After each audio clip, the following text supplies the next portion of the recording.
Big crowd here. Okay. Hello, everyone, and welcome to Politics and Prose bookstore. My name is Nyamka. I'm an event staffer here at Politics and Prose, where we host in person events along with partnered and supported events, trips, and classes. We've recently located both of our branch locations at Union Market and the Wharf and have started hosting events there as well. So, for a full list of everything confirmed, please go to our website, politics-prose.com. Now, before we get started today, I'd like to ask you to please silence or turn off your cell phones so as not to disrupt the event. Here's where all the ruffling comes in. When we get to the time for opening the floor for questions, we place the standing microphone at the end of the aisle to your right behind the pillar for some of you. Please line up here and speak clearly into the microphone so that everyone can hear your question, as we want that question to be heard on our audio recording and video recording of the event. Following the Q&A, we'll have a signing up here at this table. So if you've not already purchased the book, we have many copies behind our registers at the front of the store. We will ask you to line up starting here at the pillar, and we'll come by to ask for your name for personalization. So please have your books out and ready for us. Once the event is complete, we will ask you to fold up your chairs and lean them against something sturdy to help us out a bit if you're willing and able. So now, without further ado, tonight I'm very excited to welcome Mike De Socio, celebrating the release of Morally Straight, How the Fight for LGBTQ plus Inclusion Changed the Boy Scouts. Mike is an independent journalist based in upstate New York who writes about cities, climate change, and the LGBTQ plus community. His work has been published in The Washington Post, Bloomberg, The Guardian, Fortune, Insider, Extra, Yes Magazine, and more. He will be joined in conversation with Sonia Rao. Rao is a reporter at The Washington Post, where she primarily covers entertainment and dabbles in food writing. Originally from the Midwest, she spent a few years in New England at Boston University and the Boston Globe before moving here to Washington, D.C. So please join me in welcoming them both to Politics and Prose.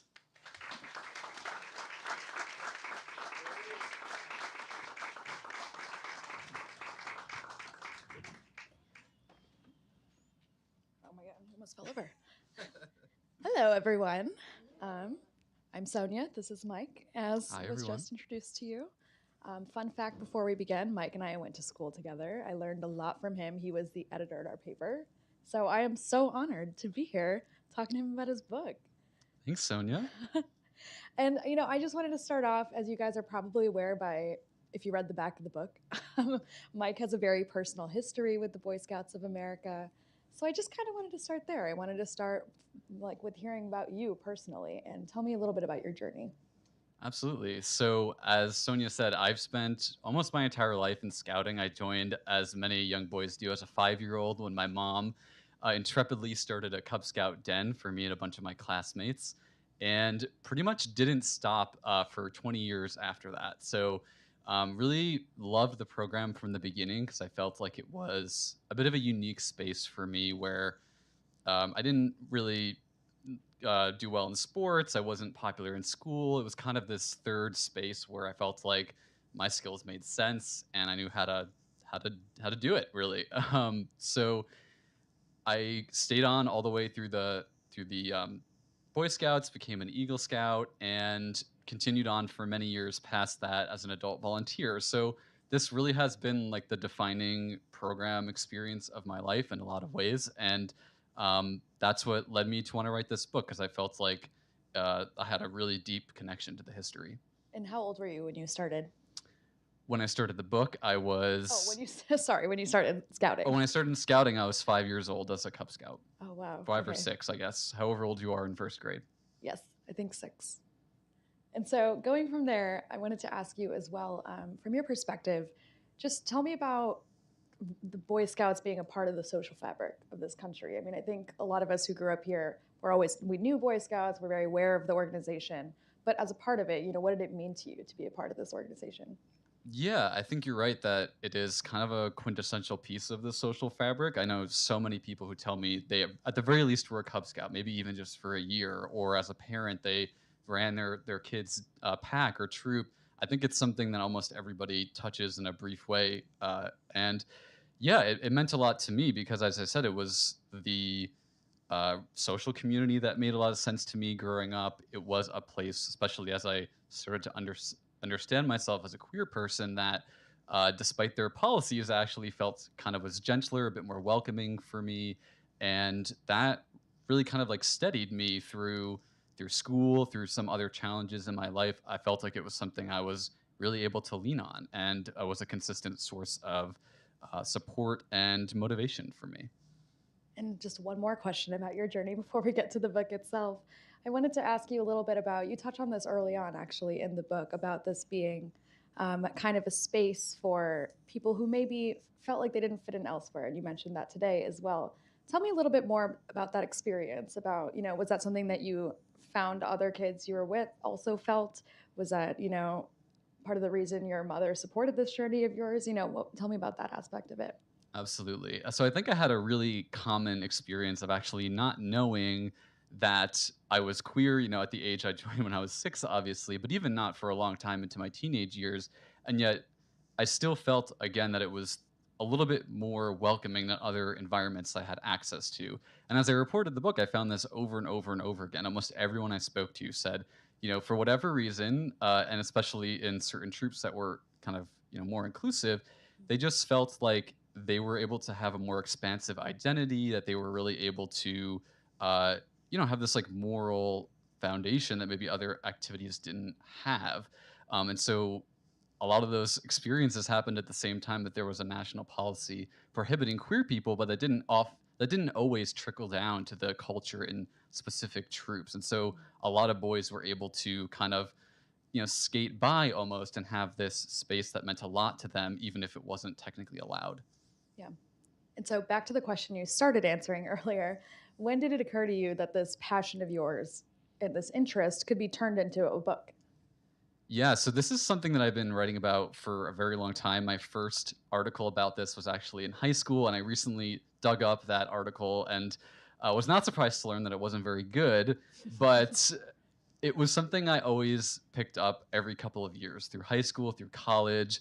Um, a professor I think that we both had kind of mentored me in some of my first efforts to tackle this story, but I don't think it really occurred to me as a book until about 2019. So a good friend of mine, Joel, who's in the audience tonight, just asked me one day if I had ever thought about writing a book, and at that point I was a couple of years into a kind of big boy newsroom job, my first one, and I hadn't really thought of writing a book. But once we started tossing around ideas, it just occurred to me there was this story, the Boy Scout story, that I returned to over and over and over again, and that no one had really given the proper treatment, I thought. No one had told it in a deeply narrative way and given it the care that I wanted to. So I didn't really know what the path was going to be to create that book and to get it published, but that was when I really started trying to make it happen. And you actually just touched on my next question, which was about the style of writing. I mean, I think nonfiction can be anything. I was struck by how much of a narrative this has. The writing style itself, we're put into the shoes of these 4 different people that I want to ask you about individually as well. But, how did you land on that? I mean, I've read your writing for some time, so I recognize that it aligns with your style, but why this story in that style? Yeah, I felt like it was really important to tell it in that narrative way because I wanted people to understand that, these debates that animated scouting for so long over membership policies weren't abstract. They were things that really had tangible impacts on people's lives, often deep harms, actually. And I thought that it was important to understand that, first of all. And then it was also really important to understand the sacrifices that people had to make to fight the policy. And we're talking sacrifices of time and money, obviously, but many years of people's lives, emotional sacrifices. And I thought to really understand that, you had to, yeah, deeply understand their experience and why they wanted to fight in the first place. So as a reader, I've always thought narrative does that effectively, and so that's how I wanted to tell this story. Yeah. And so to give everybody here kind of a better understanding of the players in this story, I kind of wanted to ask you about each of the 4, there's obviously many people in the book, but the central 4 figures, I guess I'll put it that way. So if you wanted to start with James Dale, tell me about how you, encountered his story and why it's part of the book. Absolutely. James Dale's story is actually the first one I started with when I started working on the book. So James Dale was someone who grew up actually in the same hometown as I did, although he's 30 years older than I am. And he grew up in scouting, loved it, became an Eagle Scout, and then was kicked out unceremoniously as a young adult for being gay.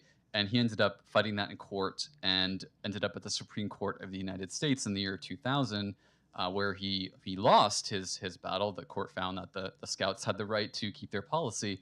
But that felt like the obvious place to start for me because I knew about the Supreme Court case and he was from my hometown and it just had all these kind of coincidences. And so I remember we met for coffee one day in New York City and I was surprised that he was still really generous with his story because this is someone who had spent a decade in the media spotlight, could have very easily just said, no, thank you, my story's been told already.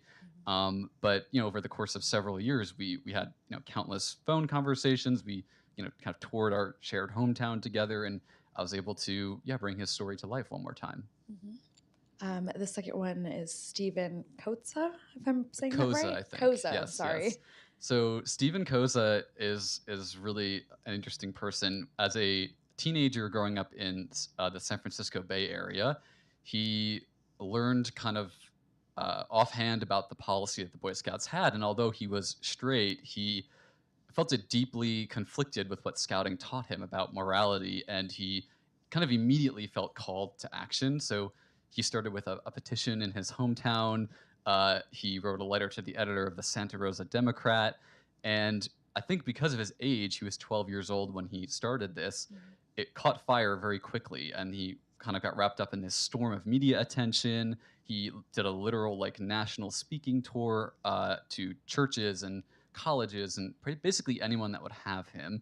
And he did this for 4 or 5 years and wasn't able to change the policy in that way, obviously, but felt it was really important nonetheless to just put out this message. He felt like the Boy Scouts were saying being gay is bad, and he wanted to say as loudly as he could that it wasn't. The third person is Jennifer Tyrell. So Jennifer Tyrell is a lesbian mother in Ohio who in 2011 was leading her son's Cub Scout pack and doing so, very successfully. Everybody loved her, the kids, the parents, and again, sort of out of the blue, it came to the attention of some local scouting officials that she was gay, and she was kicked out. This is a very familiar story, as you know here, and so she didn't really want to be an activist. Actually, she was encouraged by a friend to start an online petition, and when she did so, she got hundreds of thousands of signatures in the matter of a few days. And I think that surprised everyone, including her. And so that actually kind of catalyzed the second wave of activism in the 2010s that would ultimately lead to a policy change, because all of a sudden there was all this national interest and conversation again around why the policy existed and why it was harming people like Jennifer Tyrell. And then the fourth person I wanted to ask about is Zach Walls. Yeah, Zach Walls is another one of the straight activists who had a really big impact here. He ran an organization called Scouts for Equality, which kind of led the charge in the 2010s to change this policy. So Zach came to this work as an Eagle Scout and also as the son of lesbian moms who had kind of gone viral on YouTube a bit earlier for a totally unrelated reason. He was giving a speech in support of same-sex marriage that really just kind of caught on that year. And so it just kind of worked that he had this newfound fame.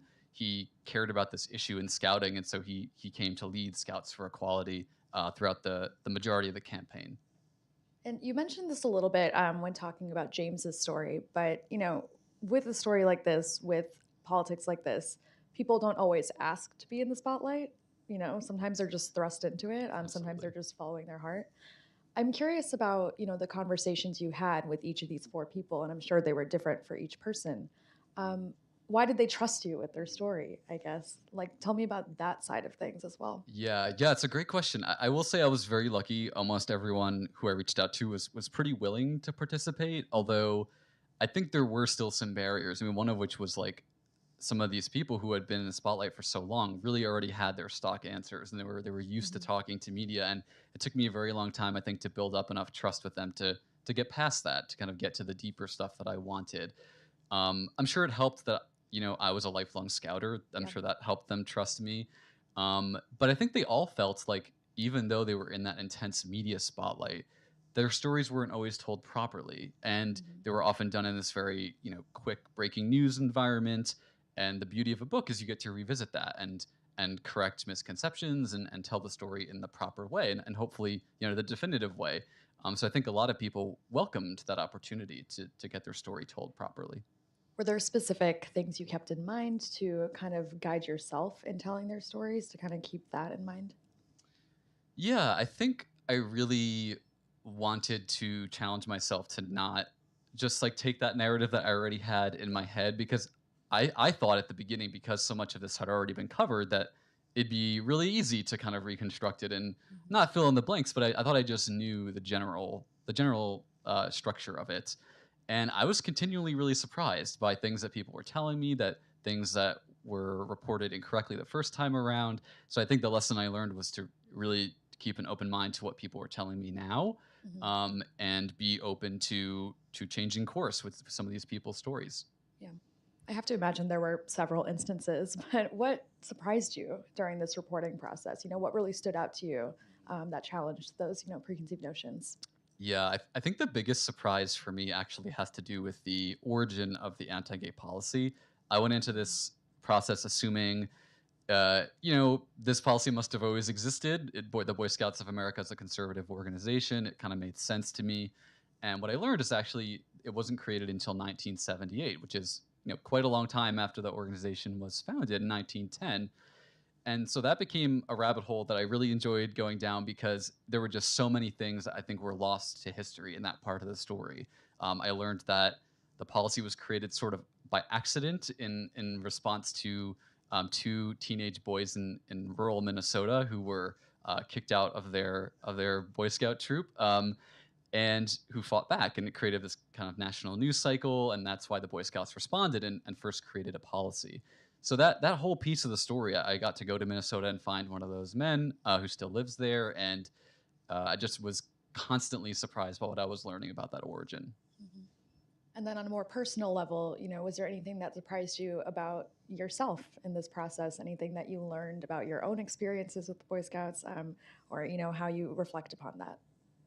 Yeah, I was surprised to learn how much I had in common with some of the people I was writing about. Mhm. So, I approached this work as a journalist. Obviously, I was a lifelong scouter, but I was never, a frontline activist. I was not, picketing. I was not suing the Boy Scouts. I was not doing what a lot of these people are doing. But I found that there was a lot of connective tissue just in our like core scouting experiences. Again, this theme of like finding refuge in scouting, this feeling of betrayal that a lot of us felt after learning about the policy, just the struggle of trying to weigh like, do I come out or do I preserve my scouting relationships? Like those were kind of these universal themes, and those are all things I experienced. So I was just really surprised by how much I had in common with some of the people I wrote about. Yeah. And take me into the reporting process a little bit as well. So let's start with a timeline. How long did you actually spend reporting for this? Yeah, as I mentioned, the process really kicked off in 2019 when I started, you know, slowly reaching out to James Dale and writing a couple of early chapters. But the road in publishing it is long and very winding, and I didn't really uh, do the bulk of the reporting until 2022 and 2023. So there was like an 18-month period that was, fairly intense of having to write 2/3 of the book. So most of that was, interviewing the people who I included. I was able to take 5 or 6 reporting trips to meet some of them. So I mentioned Minnesota. I went to California and Ohio and West Virginia and DC, actually, a couple other places.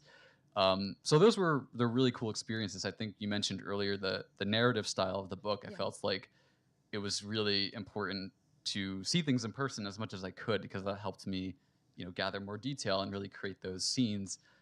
So that was the fun of the book. Like I loved reporting it. That was the really the best part of the process for me, and I felt like I got to really kind of put my skills to use and have a lot of fun. What was it like for you emotionally? I mean, it seems like it is a lot to experience some of these stories after Yeah. reading them firsthand, to sit across from someone telling this to you, especially when you have, if you're a journalist, but you have a special connection to the subject Yeah. matter as well. Yeah, it was really heavy emotionally. I talked about it a lot in therapy, and I'm not just saying that; it's true. But I was often really, honestly honored that people were sharing these stories. Like I felt this deep gratitude to people for being vulnerable and for reliving traumatic experiences. And yeah, there were moments where I was really sad by what I was learning. There were certainly moments when I was enraged. A few friends have told me that they were surprised, even, they were friends who were really immersed in scouting, about how much they learned about some of the things this organization did. And I shared that experience. And there were so many moments where I was like, I just can't believe that happened. So yeah, it was this kind of mix of sometimes anger and sadness, and then there was also a lot of hope and optimism, and really being inspired, I think, by, again, the sacrifices that so many people made, sometimes for years, sometimes for decades, to fight for a better future of the organization. I was like, sorry, I'm not sure if I heard something back there. I wanted to ask you to expand on that a little bit about, I mean, it's kind of cheesy, but I think, the glimpses of hope, that keeps people going and Yeah. in struggles like this and fights like this. Mhm. Tell me more about your experience of that in the people you were talking about. Were there specific instances in which you really sensed that in people that you can point to? Yeah, it's a really good question. Yeah, I think I was really struck, especially by the folks who took the Boy Scouts to court, because the legal process is also very long and winding. Yeah. And I'll give the example of Tim Curran, who was a scout in California, who was the first person to challenge the Boy Scouts legally on gay membership in 1981. And his court case didn't end until 1998. So he spent basically 20 years in this cycle of hope and then maybe like dashed hope. But I was just really struck by like the fact that he didn't give that up, and that, well into his 30s, he started this battle as like a 19-year-old. Well into his 30s, he still thought there was a chance, and still thought it was worth fighting for, and was still dedicating, time and part of his life to this. James Dale's court case, which you've talked about, lasted for a decade. Yeah. So this is no small thing, and I was just really inspired that people thought it was worth fighting for, even after defeats or frustrations along the way. Yeah. And if you'll indulge my questions about process, I am curious as well, and you touch on this, I believe, in the introduction as well, just about maintaining a focus, because there's a lot here and there's a lot of stories, there's a lot of reporting, a lot of legalese as well. How did you decide, I guess, to the scope of the story you were going to tell as well? Yeah, the scope definitely actually expanded as I was going. When I started with James Dale, it was also because I thought he was the beginning of the story. Little Yeah. did I know Tim Curran sued the Boy Scouts a decade earlier, that even before that, there was a origin story about the policy that I wanted to tell. So the timeline expanded, but I do think I always kept the focus on the scouters who I thought made the biggest impacts in this fight. I say in the introduction that this isn't encyclopedic by any means. I'm sure there are people I left out. And I think that's sort of just the nature of this. Again, because I wanted it to be narrative and not just exhaustive, I did have to make choices about who to include, who to focus on, how many court cases the reader could really tolerate. So I tried to focus on the people I think really moved the ball forward in the most significant ways. Was there anything on the cutting room floor that you had to kill your darlings? Yeah, there really was. One of my favorites is the story of David Knapp, who I know a few people in the audience know. He was this kind of legendary scouter who I met when he was 95 a few years ago, and he has since passed, which is unfortunate. But he, for 30 some years, was kind of quietly in his little corner of the world protesting this policy. He had grown up in scouting in the 30s, became an Eagle Scout, even worked for the organization for part of his adult life, and then as an adult volunteer in his 60s was kicked out for his sexuality. And from that moment on, he just didn't stop. He would march in the New York City Pride Parade every year in his scout uniform. He would protest his local council. And I had the pleasure of spending a couple days at David Knapp's home in Connecticut before he passed, and did end up writing a piece about it. But unfortunately, I couldn't include his whole story in the book. Yeah. I'm curious as well about the generational differences in the experiences of who you've talked to as well. This, as we talked about, right, the scope, it stretches back a lot longer than people might think it does. Did you sense a difference in how people were affected by it across generations? Not really. No? That's the thing. I mean, Scouting is a very old organization, and Yeah. not a whole lot has changed really over Yeah. time as far as like the core program of it. And so, yeah, I felt that a lot of the experiences were universal, like across time. It was almost eerie, like how similar some things were. Again, even just like, for example, my story compared to James Dale, we're 30 years apart, but we grew up in the same town, and so many of the things we experienced were the same. So that actually surprised me, was how little it Yeah. varied over the generations. Yeah. Then I asked you about what surprised you throughout the process, but I'm also curious about what was challenging to you, whether as a journalist in the writing process as well, when you were combing through everything toward the end of it, you know, what stands out to you as a hurdle maybe that you had to jump over? For a while, I did not think I was going to hit the word count. My publisher set a pretty high bar, and I was tracking it in my Google Doc, and it just felt really far away for a really long time. And I think it was also a challenge to kind of keep the flywheel going. And I realized early on that I had to, like, I could only write as fast as I was reporting. Right. So not like with a novel, I couldn't just sit down and make it up as I went. I really had to do interviews and do research, and it took me a few months, I think, actually, to get that pace right, where I was like, if I do this many interviews in a week, it gives me enough material to do this much writing in a week, which will get me on the right pace to finish 90,000 words by this date. It just took a while to get that going. So as much as I enjoyed the writing and reporting, like I had never done something of this scale before. And so it just took me a long time to kind of get in that rhythm.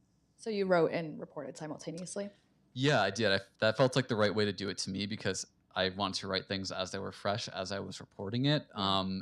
And, actually, I thought I would also be sending pieces to my editor along the way. I thought I would get feedback in real time. And then I ended up being, the kind of author who wrote the entire thing and then sent it at the very end to my editor, which she was okay with. She said I could do it either way. But I waited till the very end because I found myself revising, and I didn't want her to see it until I thought it was perfect. What did it feel like to send that draft over? Yeah, absolutely terrifying. I think I put some like emojis in the subject line to lighten the mood, but it was really terrifying. Yeah. And then how does it feel now? I mean, we were talking about this. It's been a week since the book came out. So how has this part of the journey been for you? Yeah, this has been really cool. Someone shared something that I read recently, that like this part of the journey is kind of the cherry on top, which is how I've been trying to think about it, because for me, the accomplishment was writing it, was getting it published, and now this is kind of, I don't know, maybe the victory lap. It's really fun to meet people, to meet readers, to chat with people, and I'm so thrilled that I get to do it in places like this. So I've had a blast the past week. Yeah. And now I'm going to ask you the DC question, which is about the politics of it all. We are at Politics and Prose after all. But, Pride was this weekend for us here. We're in a particularly scary year. I mean, we always are, aren't we? But election year. Wanted to ask you, what you make of where this community stands, and where, do you still feel that it provides that safe space for people in this time? Yeah. This time, capital T's. Yeah, these times. It is really challenging. I think what we're seeing, especially as far as legislative attacks toward the LGBTQ community, is really frightening. What I learned from reporting the book actually was just how cyclical these things can be. Yeah. Some of the language that was being used in the 70s actually to justify discrimination with and outside of the Boy Scouts is almost exactly the same as some of the language that's being used now. And so I do think these things come in waves, which I hope means that this wave will be over soon. But to your other question, I do think scouting, at least in certain corners of the organization, can still be that refuge. I hear all the time from scouts who literally tell me that scouting saved their life in no uncertain terms. And I've seen that happen on the ground. I know there's so many people dedicated to creating those environments. So the scouting organization isn't always maybe as loud as it could be in their support of our community. But at the end of the day, there are still a lot of spaces that it's creating at a time when we really need it. I guess this is kind of just a broad question, but I wanted to ask you as well about, the future of the organization and what you've felt from the people you've talked to. Yeah, I do think the future of the organization is a bit fragile. There are certainly good things. this kind of decade of inclusionary policies is really good news. Scouting is now a place where kids of any gender or sexual orientation can take part, become Eagle Scouts. As some of you may know, they recently renamed themselves to Scouting America to reflect this change.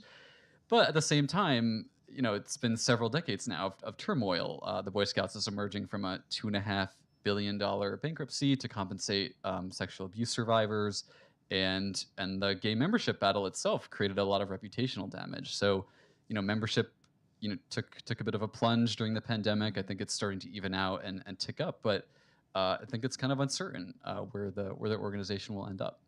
Yeah. Well, I think it might be time to transition to questions. I see someone's already at the microphone, so if you want to, anyone that's interested can just, line up right behind him.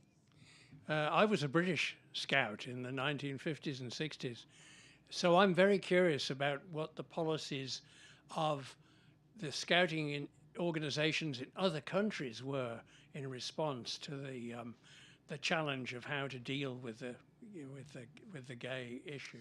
Yeah, so I know in the UK they've had an inclusionary policy for much longer than the US has. I'm not sure exactly the year, but I know it's certainly been much longer, and they didn't have quite the protracted fight that the US had.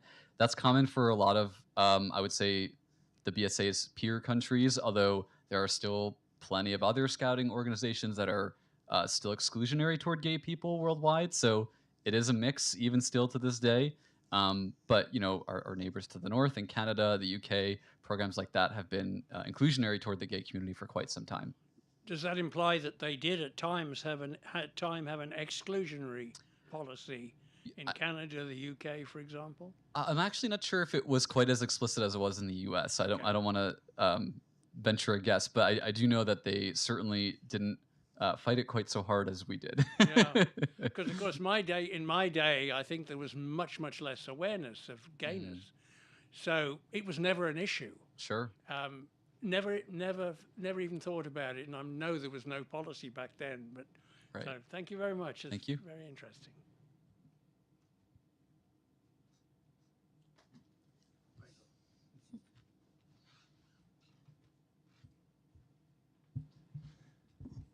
Hey, Michael. Hi, Attilio.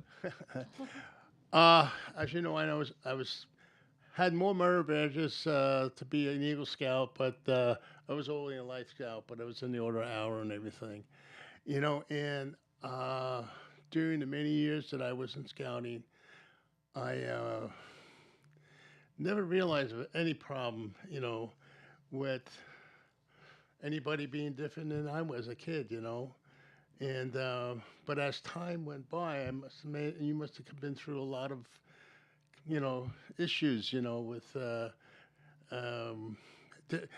Did you come out while you were in the Scouts, or did you come out after you left? I mean, I don't know the timeline, Mike. Yeah, it's a good question. I know you dearly. Yes. Attilio's a relative of mine, but it's a good question. I didn't come out as a youth in scouting, so I really didn't come to accept my own identity as a queer person until early in college. Okay. And so I kind of had the sense that I was different, but through high school managed to skate by thinking I was straight and convinced everyone around me. So I became an Eagle Scout, did all of that without issue. Yeah. And then when I was in college and I started coming out, it did actually become an issue for me because I was still really involved as a volunteer in scouting. And so I had, this like year-long period of really being super conflicted about whether I should come out, whether it was worth that risk. This was like right before they changed the policy to allow gay adults. So I was really terrified that coming out would make me lose the community that I had, many of whom are seated in the audience tonight. Yeah. And I'm really glad that didn't happen, and I started coming out and was surprised by how much support I was met with. Wonderful. Oh. Thanks.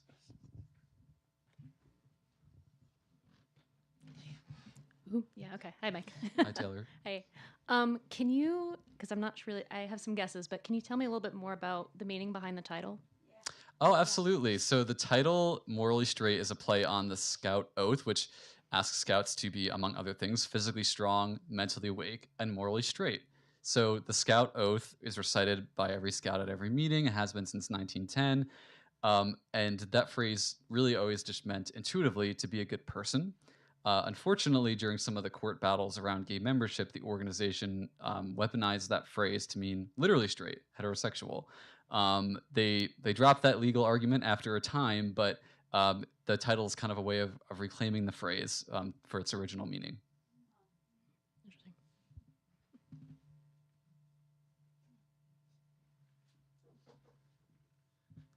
Hey, Mike. Hi.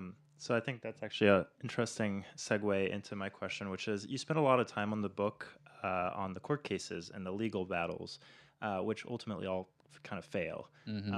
And it's more that ground roots effort that forces the organization to confront its demons and change. And I'm kind of curious on a personal level, and going back to your question about the politics here, how has your view on activism and bringing about change in institutions evolved as you've written this book? Yeah, that's a really good question. I think maybe I've lost a little bit of faith in the legal system, which is the experience that James Dale had, and I talk about in the book about how after his loss he was really disillusioned by the Supreme Court and by the legal system generally. I do still see that, I think, as a tool to creating change that obviously sometimes works and sometimes doesn't. I think I was really, yeah, it really did hit me just how effective though that grassroots activism can be too. And I think especially some of the storytelling and kind of like petition drive campaigns were effective in a different way because they engaged this really broad swath of Americans to care about the issue and kind of put pressure on the organization in a way that was different than the legal battles. So again, I think they're both tools, but I think I lost a little bit of faith in the legal aspect of it as I wrote the book. And a quick follow-up question. Do you find that your book continues the fight that was started so many years ago, or is it just a retelling of the story that happened? You're asking the real questions. I think it's a little of both. I do view it primarily as a history, but I also see a lot of power in history and in storytelling. And I think dignifying these stories is really powerful, and centering the stories of the queer people who made this happen is really important and powerful. And toward the end, I do talk about what scouting is doing now and kind of the direction it is and can move in. So maybe some people will read that and feel inspired to join and keep making that change. But I think primarily it's a history. Thank you. Thanks. A couple of issues on inclusion in more recent times. One you've already alluded to, the inclusion of girls and the expansion of scouting. They now do include girls. I mean, that's got to be quite a story in itself, particularly when you realize that the Girl Scouts of America never had the problem of homophobia. That's I mean, right. they never had a issue of exclusion. And so, is it good or bad that the Boy Scouts have now trying to compete, as it were, with the Girl Scouts? Because the Girl Scouts always had a corporate culture that's much more supportive. The other issue I suspect you did not get to, one of interest to me, is as an atheist, the Boy Scouts has always had an exclusionary policy about atheists, agnostics, secular humanists, Yes. things like that. And I think there have been court cases again. So I was just wondering, did you get into that? And if not, why not? Yeah, those are both great questions. I'll start with the second one. The Boy Scouts still has a policy that technically excludes atheists. There's a principle called the Declaration of God, which kind of asks Scouts to declare a belief in higher power, and it's open-ended in the sense that it can be any religion. It's not a specific religion, but it can't be atheism, technically speaking. So they still maintain that policy, and I referenced it a few times in the book. It's obviously not the main focus. To the question earlier, like there was only kind of so much I could focus on, and there also hasn't been quite as concerted an effort around that. There have been some court cases, but not for quite some time. To your other question about the inclusion of girls, that's also a section of the book kind of looking at the activism that led to that change. And I personally think it's great that scouting is now a place that welcomes people of all genders. You're right to say that the Girl Scouts have always been more inclusive and never had an issue around a homophobic policy. And yeah, it does lead to some questions about like how those two organizations coexist. I think the Girl Scouts are quite unhappy about the Boy Scouts trying to compete now. But I'm not entirely sure how that will play out. Thank you. Thanks.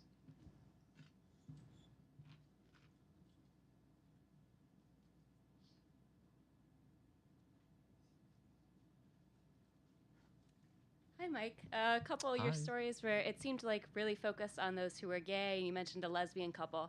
I'm curious if you heard really interesting stories of those who were non-binary or trans in their scouting Absolutely. experiences.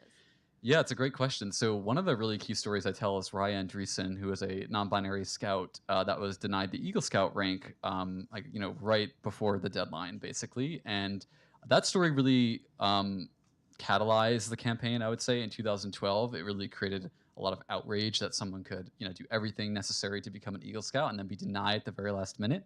Rye, was not publicly identified as non-binary back then, but I think it was important to tell their story in the way that it deserved to be told. That was one example, and then I do also talk quite a bit about the road to trans inclusion in the organization, which was very brief actually, but was led by I think 8-year-old Cub Scout named Joe Maldonado in New Jersey. A lot of this originated in New Jersey for whatever reason, and he was kicked out for being trans, and then within like 90 days, the Boy Scouts did an about face and articulated a policy of inclusion toward trans people. So I was really glad to be able to include both those stories. Wonderful. Thank you. Thanks.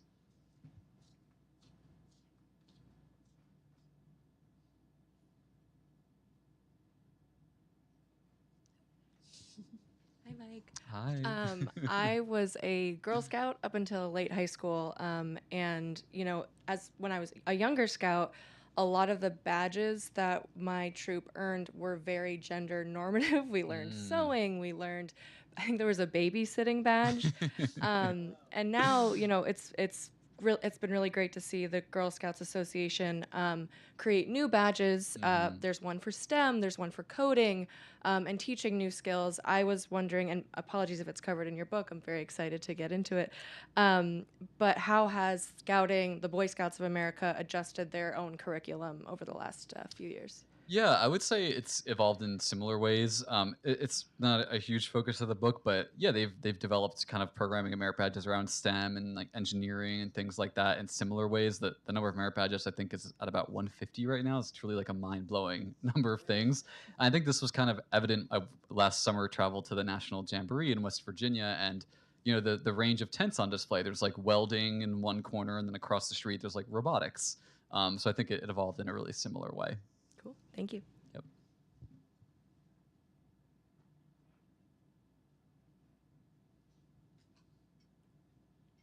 Anybody else? Oh, we got one. Hey, Mike.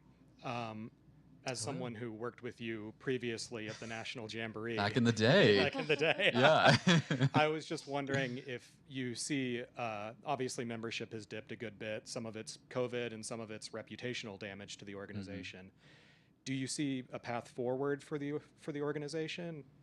Yeah, I do. I think where I've landed on this is that I don't know that it'll ever regain its scale from the golden age, of having 7 million youth in the program. But I do think it can be a program that, even if it's smaller, is sustainable, if not growing. And I think the inclusionary policies are a big part of that. Like, I think it's incredible that now, everything down to the name says you're welcome no matter your gender, your sexual orientation, your race, anything. And so I think and I hope that starts to attract people back to a program that has isolated people for a very long time. Thank you. Thanks.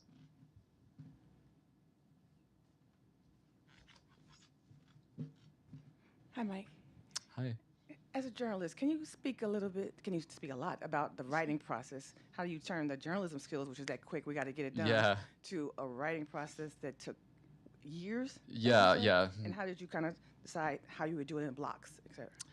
Yeah, so the turning point for me with this, because I started writing it as a newspaper reporter, and when I wrote the first few chapters, I got a piece of feedback from another author who said this reads like a newspaper article, which was a little devastating, but he paired it with some advice, which was basically you need to learn how to write scenes and characters, and those were two skills I really didn't have.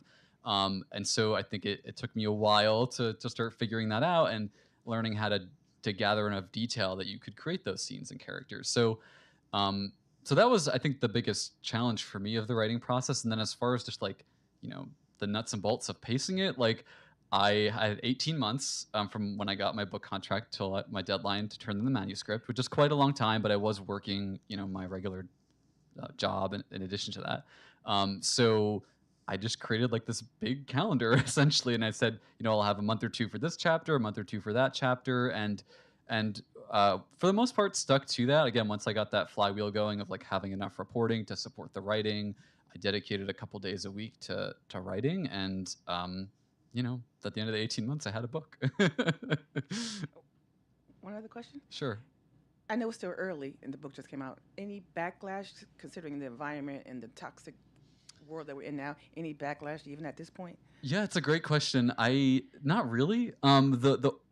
I have received basically no negativity, which I've been very happy about. I did get one sort of peculiar review, which liked the book for, I thought, the wrong reasons. But, I'll take it. A good review is a good review. So, yeah, so far, no backlash, really. I look forward to reading it. Thanks.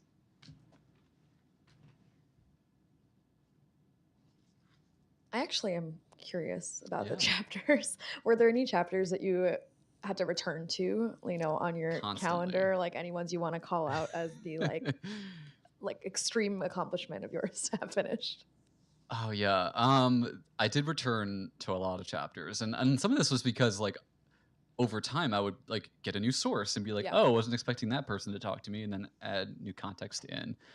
Honestly, the chapter I think that was the biggest feat was the chapter that describes the 2013 National Meeting of the Boy Scouts, which is where they voted to allow gay youth. And just the sheer number of sources and perspectives that are in that chapter was a little hard to wrangle. Like, I was using footnotes to keep track of the sourcing, and some pages were just like half footnotes and then like half writings. So, and then there were like conflicting stories, memory, even after 10 years, fades very quickly. And so I had to keep going back to people and say, well, you remembered it this way, someone else remembered it that way. So I'm really proud of that chapter just because it took a lot of revision to get it to where it is. Yeah. We have a little bit of time left if anyone else is curious about something. Are you thinking of a book too? The question was if I have a book too. So I would love to write another book. I really enjoyed this experience, but I think what I learned about that is it did take a lot of time, as I've mentioned, but it also took so much emotional investment, and this was a unique story for me, one that I'm really personally connected to. And if I'm going to write another book like this and invest that much time, I think I need to find a story I care that much about, which I haven't found quite yet. So it might take a minute for me to find that. Hey, Mike. Hey, Aaron. How are you doing? So I worked for the Boy Scouts for 4 years, 2 years in Miami, like a pretty liberal area. I would say, probably more conservative than Miami in general, but more liberal. Like, I had gay leaders. I started working there in 2018, so all this had sort of passed. I then lived and did 2 years in like outside Atlanta, Georgia, so like suburban to rural area. Culture is very different there. One of the things that like really struck me was like when the Citizenship and Society merit badge came out, a lot of people were okay with it, but a lot of people were not. And for those who don't know, it's sort of a merit badge that talks about, inclusion and equality in I think a pretty fair manner. And I think it was a really great addition to the program. It's EGLE required, so it wasn't a choice. You have to do the merit badge. But now seeing from the top down, it's sort of like inclusion, but from the bottom up, there's still a lot of not inclusion, especially in more conservative areas of the country. What do you think people can do to sort of try to fight that battle? And I mean, it's very difficult from working as an employee within the organization. Yeah, I think this is the challenge now. Like, I think the national organization has done a lot, but that only goes so far. I mean, something that is maybe hard to understand about scouting if you're not really in it is like the national organization only has so much influence, and really these local councils and local troops are what shape the program day to day. So I've often said, like, I think it's wonderful that, the National Jamboree has an LGBTQ tent, but it would be wonderful if, every, regional and local gathering had that kind of program. So I see a lot of people working to do that. I actually think, to your point about like bottom up, it comes from like individual leaders and individual troops, I think, more so than even like the council level leadership. So I would love to see more people, being vocal and active in their support of that type of programming, because I think it truly is the majority of the organization. And unfortunately, I think the naysayers kind of drown that out, even though they're a small group. Thanks.